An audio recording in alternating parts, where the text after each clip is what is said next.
Julian and I both have research services. We've both been around the industry for a very long time, and we both have very expensive research services for institutional investors.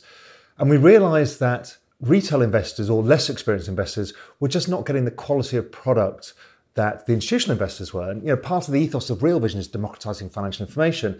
And Julian and I were chatting. We look at things in a similar way. We have differences and everything else, as you should expect. But we think of the world in a similar way, and the way we do our homework and analysis is very complementary. So we thought, maybe we could get together and do something for the broader public that is less expensive, that really does help them understand the macro picture, because in the end, macro is what really moves asset prices over time. And macro is really coming back right now. We had that year last year, but now it's kind of right at the fore. Yeah, I mean, I think if you look at, just take something like the VIX, right? If you look at the progression of the VIX since '09, you've had the central bank policies that have just suppressed volatility.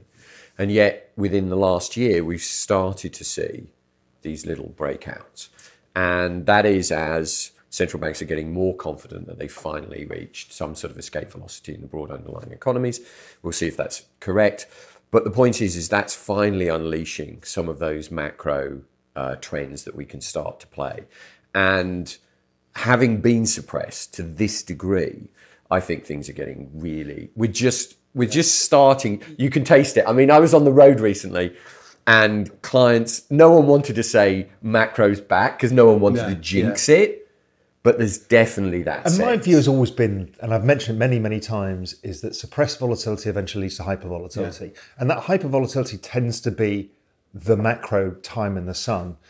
And usually what happens if you've got an extended period where macro's not doing a lot, i.e. everyone's going into passive, nobody really cares, then you suddenly get a period where macro will matter for 1, 2, 3, 4, 5 years. And that happens periodically. It's my firm opinion that we're entering that phase now. Yeah.